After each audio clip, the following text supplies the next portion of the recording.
Allons mais à partir du verset 7. Meni aforide tewe go konwe. Il dit, j'ai combattu le bon combat. E don fo ahwan dagbe yo. J'ai achevé la course. Bon fo wezon. J'ai gardé la foi. Bon hendidi yo. Désormais, la couronne de justice m'est réservée. Le Le Seigneur, le juste juge, me la donnera dans ce jour-là. Et non seulement à moi, mais encore à tous ceux qui auront aimé son abonnement. Viens au plus tôt vers moi. Viens au plus tôt, viens plus vite. Viens vite vers moi. Car Démas m'a abandonné par amour pour le siècle présent. Combien de gens n'ont pas abandonné le Seigneur déjà par amour pour ce siècle? Ils viennent à l'église mais ils l'ont déjà abandonné.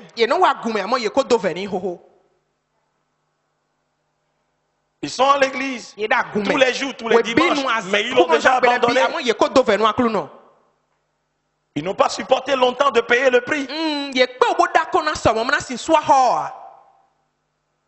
Non. Ils sont déjà retournés vers ce qu'ils ont vomi.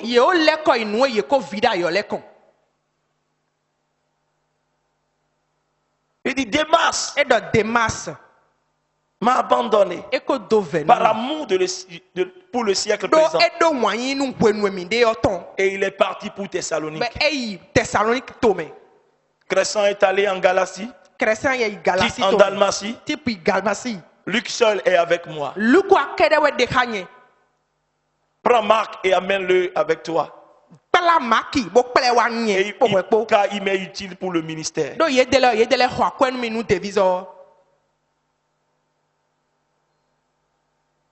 Quand tu viendras, j'ai envoyé Tichik à Éphèse. Non, j'ai envoyé Tichik à Éphèse. Quand tu viendras, apporte le manteau que j'ai laissé à Troas chez Carpus. Et les livres surtout les parchemins. Alexandre le forgeron m'a fait beaucoup de mal. Le Seigneur lui rendra selon ses œuvres. Garde-toi aussi de lui, car il s'est fortement opposé à nos paroles. Dans ma première défense, personne ne m'a assisté. Mais tous m'ont abandonné. Que cela ne leur soit point imputé.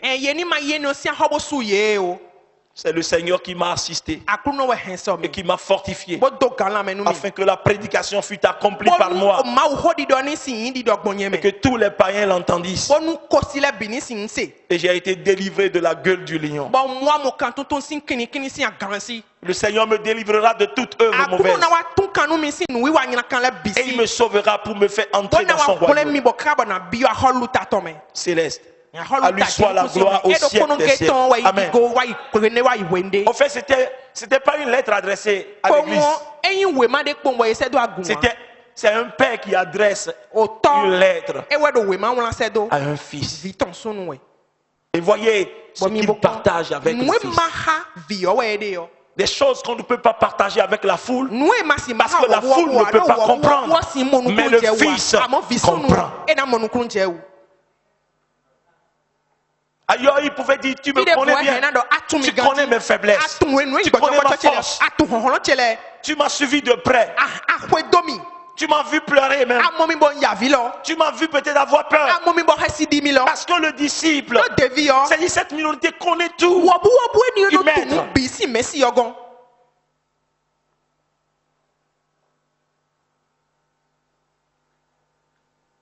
Comme quelqu'un qui dit,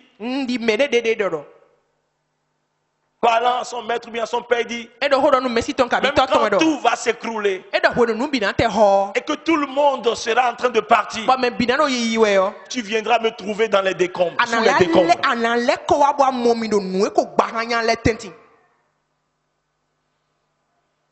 Alléluia. Amen. Gloire à Jésus. Ce n'est qu'un fils. Ce n'est qu'un disciple accompli qui peut parler comme ça. Et ce sont ces gens-là. C'est sur eux que le Seigneur veut compter en ces derniers jours. Ce sont ceux-là qui sont préparés pour partager son autorité et sa puissance. C'est à eux que le Seigneur se révèle.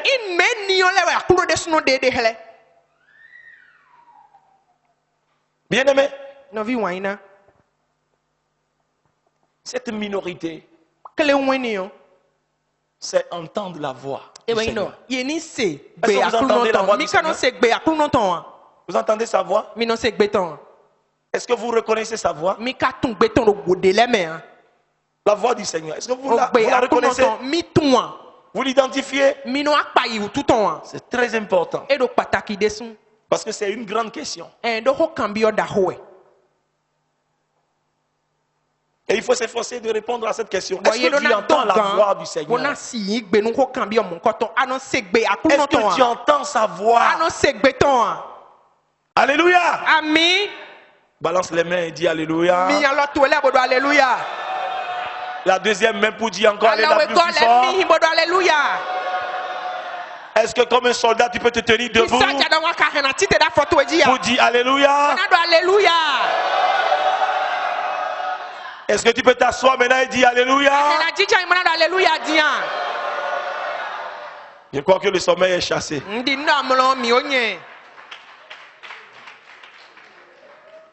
Est-ce que vous entendez sa voix? Il est très important d'entendre la voix du Seigneur. Bien aimé, j'ai compris que la plus grande bénédiction qu'un enfant de Dieu puisse avoir, c'est d'avoir la capacité d'écouter Dieu distinctement et d'agir promptement sans délai. Quand vous parvenez à ça, vous êtes l'homme ou bien la femme le plus ou bien la plus heureuse. Vous êtes plus riche. Vous êtes plus prospère. Si vous parvenez à l'écouter de façon distincte et que vous obéissez à sa voix, bien-aimé, vous allez réussir.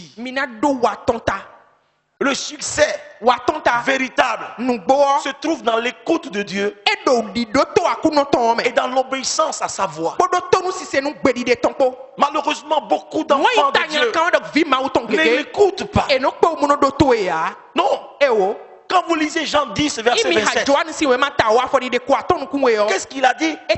Il dit, mes brebis entendent ma voix. Mes brebis entendent ma voix. Moi, je les connais. Et elles me suivent.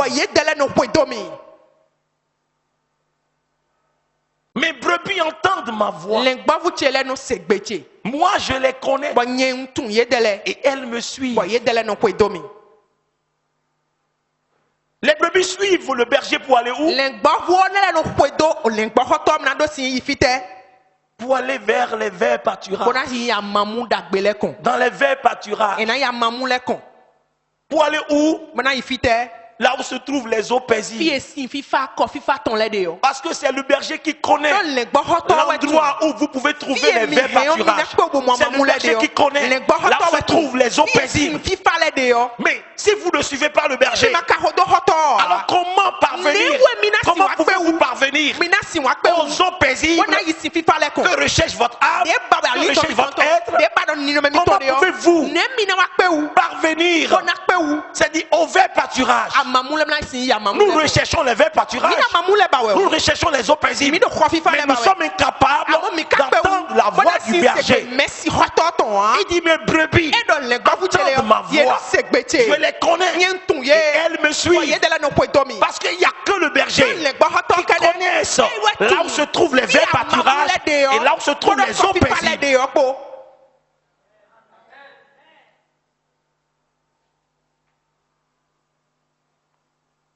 Le berger n'a pas dit aux brebis de chercher les verts pâturages. Il n'a pas dit aux brebis de chercher les eaux paisibles. Mais tout ce qu'il leur a dit, écoutez seulement ma voix. Et c'est moi qui vais vous conduire vers les verts pâturages et vers les eaux paisibles.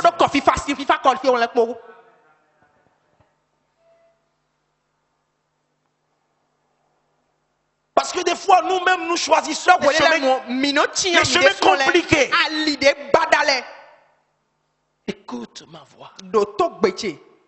Est-ce que tu entends sa voix? Est-ce que tu entends librement et clairement tous les jours? Est-ce que tu agis selon cette voix? Si tu le fais, c'est alors que tu seras réellement sa brebis. Autrement, dont tu n'es pas pleinement sa brebis.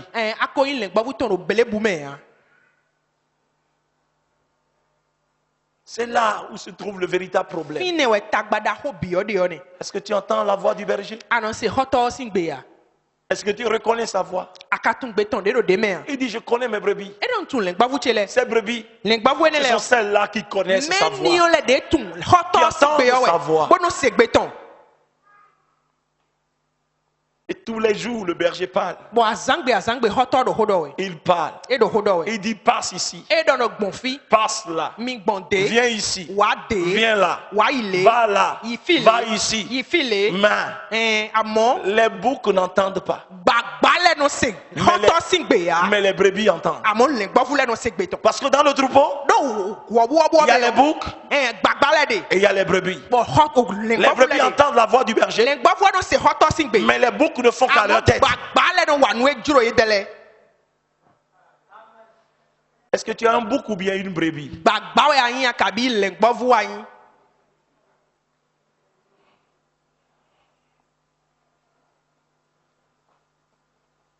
C'est là où beaucoup de chrétiens échouent. Pourtant, ils ne semblent pas le savoir. Parce que même quand on échoue, on n'entend pas, on ne met pas une pause pour comprendre ce qui se passe. On se fatigue et puis on se lève, on s'encourage encore à avancer comme ça, dans le flou, sans une direction, sans boussole. Non, bien-aimé, le berger a dit, écoute ma voix. C'est pourquoi David, il a fait tellement de guerres, mais il a été toujours victorieux dans toutes ces guerres. Quand j'ai lu la Bible, le secret de cet homme, c'est qu'il prend l'Éternel pour son berger. C'est pourquoi il a dit, l'Éternel est mon berger, je ne manquerai de rien. Parce qu'il ne peut pas écouter la voix du berger et manquer de quelque chose. Jamais. Jamais. Il dit, l'Éternel est mon berger, je ne manquerai de rien. Il me fait reposer dans de verts pâturages et il me dirige près des eaux paisibles. Il restaure mon âme. Il me conduit dans les sentiers de la justice. Quand je marche dans la vallée de l'ombre de la mort, je ne crains aucun mal. Car il est avec moi. Sa roulette et son bâton me rassurent. Il dresse devant moi une table en face de mes adversaires. Il oindule ma tête et ma coupe déborde. Oui, le bonheur et la grâce m'accompagneront tous les jours de ma vie. Et j'habiterai dans la présence du grand berger, du bon berger, jusqu'à la fin de mes jours. Parce que c'est un grand secret pour David. Il remporte toutes ses guerres parce qu'il prend plaisir à écouter sa voix. C'est lui qui lui donne les stratégies de guerre. C'est lui qui lui dit attaque par devant ou bien attaque par derrière. David ne se fie pas à la première stratégie qui lui a donné victoire. Quand une nouvelle guerre se présente pour lui, il veut écouter la voix du berger qui lui dit, David, ce n'est pas de la première manière à laquelle tu as obtenu la victoire. Cette fois, combat de cette façon et tu auras la victoire. Et David obéit seulement et il a toujours obtenu la victoire. Bien aimé, la vie des brebis, c'est la voix du berger.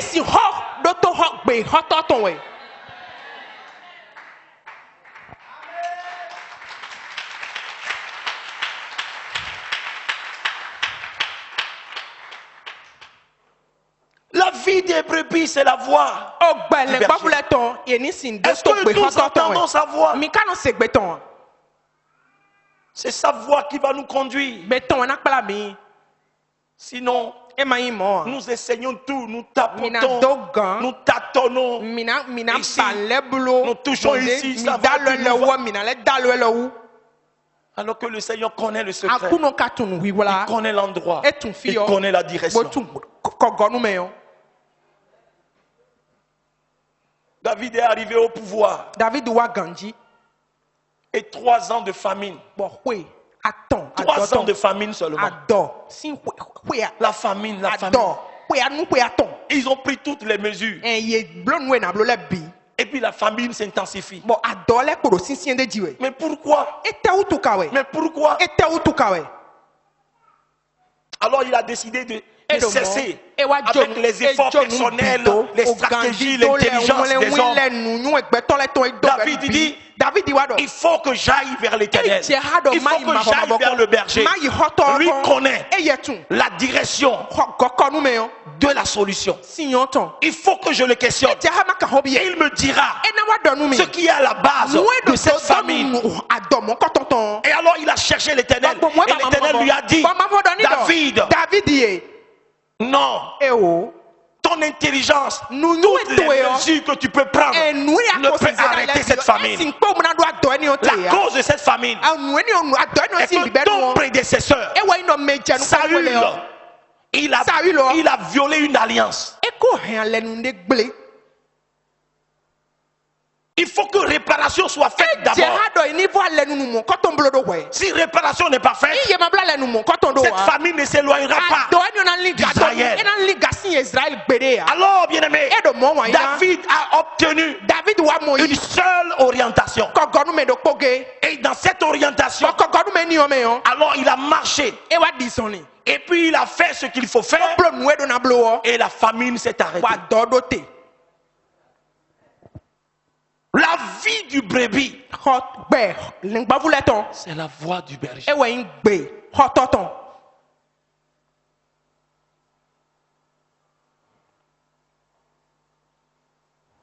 Une brebis qui n'écoute pas la voix du berger, qui ne reconnaît pas les signes ou bien les signaux que le berger lui donne. Bien-aimé, cette brebis se trouvera dans des difficultés terribles. Se trouvera dans des difficultés terribles. C'est pourquoi nous comptons. Très souvent, nous comptons trop sur notre propre sagesse. Nous connaissons tout. Personne ne peut nous tromper. Nous savons tout. La Bible dit, reconnais-le dans toutes tes voies, dans les moindres détails. Reconnais-le. Ne dis pas, je connais déjà trop. Non, personne ne peut me tromper. C'est ce que tu crois connaître qui t'empêche d'apprendre. C'est ce que tu crois connaître. C'est ce qui t'empêche d'apprendre.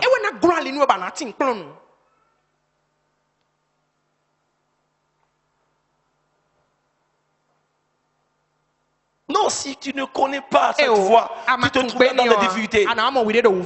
Et tu seras facilement la proie des ennemis. Tu peux tomber dans un trou parce qu'un berger ne te conduit pas. Parce que tu peux errer ça et là. Et tu peux être exposé aux bêtes sauvages. Ou bien même des chasseurs. Parce qu'il y en a tellement. Bien aimé, tu peux mourir de faim et de soif. Parce que tu ne connais pas là où se trouvent les eaux paisibles. Tu ne sais pas où se trouve la bonne herbe. Le berger connaît. Mais toi, tu marches selon ta propre voie. Bien aimé, la brebis ne peut pas vivre sans le berger. La voix du berger est nécessaire, capitale, incontournable. Tu te perdras parce que tu ne connais pas le chemin. C'est lui qui connaît le chemin. Tu es livré à toi-même. Et tu ne peux jamais connaître la paix. La restauration s'éloigne de toi. À moins que tu reviennes vers le berger. Car ce n'est pas par la force. Beaucoup s'échinent. On cherche des raisonnements. Cette voix se fait entendre. Mais on essaie